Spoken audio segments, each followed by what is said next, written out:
Рубриката посветена на жените, женските теми, женските проблеми. Наша денешна соговорничка е госпоѓа Ана Попризова, психолог во гимназијата Орце Николов. Ви благодарам за вашето денешно учество и што се вклучивте во утрински брифинг.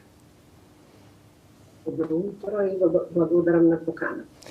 Да, со вас сакав да поразговараме за тоа што значи родово, што се подразбира под родово базирано насилство кај младите, бидејќи и со младите вие најчесто и работите. А во светло на она што вчера се појави во некои од српските, па и кај нашите медиуми, дека повторно се појавила таква слична апликација на Телеграм каква што беше јавна соба, овој пат се вика Балкански перверзии, беа пренесени сведоштва на некои од девојките што биле жртви, чии што фотографии таму се биле споделувани без нивно знаење. Така што очигледно дека овој вид на сексуално вознемирување и понатаму ќе постои. Комплицирана е веројатно операцијата на многу учинители за да се спречи ова. Така што еве да почнеме со тоа. Да, апсолутно ова е нова вест за мене, меѓутоа повторно укажува на тоа дека проблемот, условно кажано, со родовото насилство постои перманентно и можеме да кажеме дека младите се најголеми жртви. По структурата на сите фотографии таму што се прикажува, во најголем дел беа малолетнички. Посебно девојчиња во овие мрежи конкретно, меѓутоа родовото насилство ги вклучува подеднакво и момчињата, и девојчињата, и сите оние кои што на некој начин имаат поинакви, да кажам, во спектарот се на членовите и на ЛГБТ заедницата. Така да и како е актуелно прашање, за жал формалните наставни програми и образовниот систем многу малку ги отвара овие теми во образование, во средно образование. Можеме да кажеме дека постојат само неколку содржини кои што се необврзни на класните часови. И тоа прави отпор и кај наставниците, бидејќи немаат доволна подготовка за работа на овие теми, истите да ги отвараат со учениците. Од друга страна, потребата на младите е огромна да се зборува за овие теми, затоа што самата возраст ги наметнува прашањата кој сум јас, која е мојата личност, кои се моите потреби, кој е мојот сексуален идентитет, која е мојата сексуална определба. И во тој сет на прашања многу е значено ние како образовни институции да бидеме оној простор, да бидеме она место каде што ќе зборуваме за ова. Каде што ќе зборуваме за родовите стереотипи, каде што ќе зборуваме за начинот како да се препознаваат и начините како да се справуваат. Дали вие во вашата секојдневна практика се среќавате со случаи на жртви кај девојките, особено кај девојчињата, бидејќи како што рековте, таа средношколска возраст е токму она во кој што се случуваат вакви работи? Дали имате често барање за помош? Сега, секако дека 1% од проблеми на младите, на девојчињата посебно се поврзани со тоа. Затоа што тоа е период на први партнерски релации, први врски, па како ќе се позиционирам во врската, па како јас мислам дека е мојата улога како партнер, партнерка, кои се моделите кои што сум ги усвоил во моето семејство, во мојата околина, како мислам дека треба да се однесувам во една врска, тоа се прашања кои што секој адолесцент во овој период си ги поставува.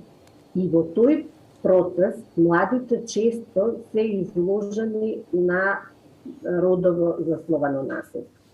Затоа што од една страна девојчињата имаат еден стереотип, меѓутоа и момчињата го имаат истиот, да кажеме, подлежат на исти стереотипи како треба да бидат мажествени во врската, како треба да бидат доминантни, како треба да бидат поагресивни, условно кажано, и Велам, ова е прашање што нели подеднакво е значајно за сите млади, независно од пол, род, ориентација.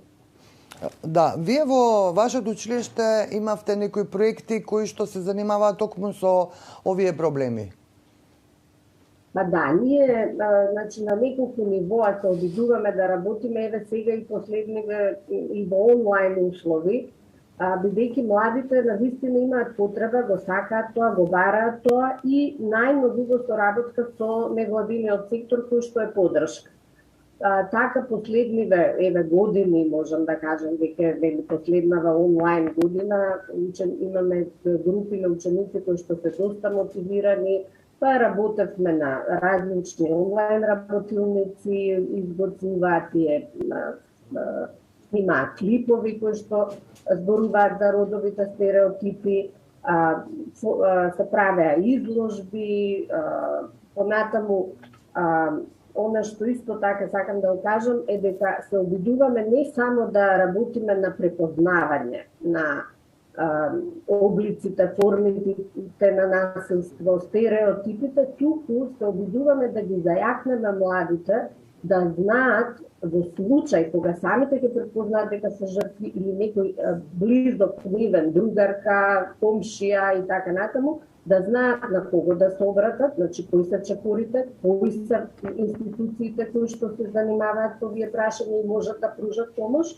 И од друга страна се обидуваме да ги зајакнеме во училишните средини, да преку кампањи, преку организирање на работилници кои што тие ги осмислуваат и ги водат, преку нивен волонтерски ангажман, да го негуваме чувството дека тие се моќните кои што можат да направат нешто да се подобрат условите поврзано со ова прашање.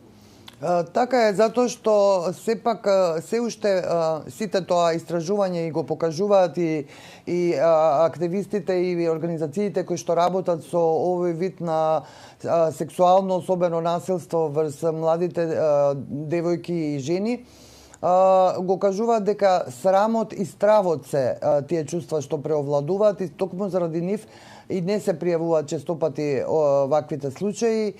Како вие работите на тоа да им укажете на младите девојки особено дека сексуалното насилство не е приватен нивен проблем, туку е проблем што треба да го кажат, да го пријават за да тој нели се помалку и помалку е проширен? Да, ние апсолутно тоа е механизмот што ги држи жртвите да не пријавуваат и да не преземаат ништо, а реалноста е дека навистина многу малку гледаме дека законот функционира. Значи, еве и од последната јавна соба после година дена постоење, дали еден или двајца беа повикани на разговор. Значи, ние не ја знаеме разврската и тоа прави недоверба и кај младите. И затоа, она што можеме да го правиме да ги поддржиме со она мрежа што постои, кај нас сега навистина и има некои институции кои што работат на тоа, да ги информираме дека тие постојат и да бидеме нивна поддршка и ние како во училиштата. Јас сега можам да кажам дека и во рамки на нашиот стручен актив на соработници во средните училишта на град Скопје, ние неколку пати и самите како училишни педагози, психолози, специјални едукатори поминавме обуки додатни за работа на ова поле, затоа што и нам ни треба нели до едукација и на нас ни треба професионален развој. Така да некако се снаоѓаме, меѓутоа тоа не е доволно. Јас сметам дека уште поголема поддршка би било доколку и наставниците бидат вклучени во доедукација на оваа тема, доколку законската регулатива се смени, да овој вид на насилство поспецифично биде внесен во нашите законски тие правилници за постапување. и дека на тој начин имаме шанса да работиме на промена на однесувањето и на свеста во заедницата, барем во образовниот.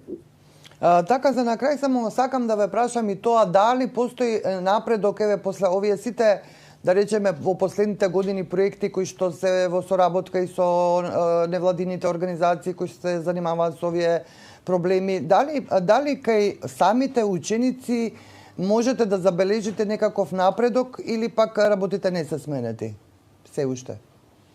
Па јас да ви кажам, за мене јас го кажувам тоа доста, бидејќи пред 2 години се случи кога се уште деца со физичко присуство во училиштето, учениците кај мене направија една анкета во која што испадна дека 40% од учениците во моето училиште сметаат дека контролирачката релација е нешто што е нормална работа, значи не препознава што значи контролирачка партнерска релација. И за мене тоа е сигнал дека уште треба да се работи, значи дека далеку сме од тоа да ние ги далеку сме од тоа да се менува нешто драстично на ова поле. Добро, тоа ни отвара и нови прилики да поразговараме со вас и во иднина, а јас сега ви благодарам за ова денешно вклучување. Ви благодарам.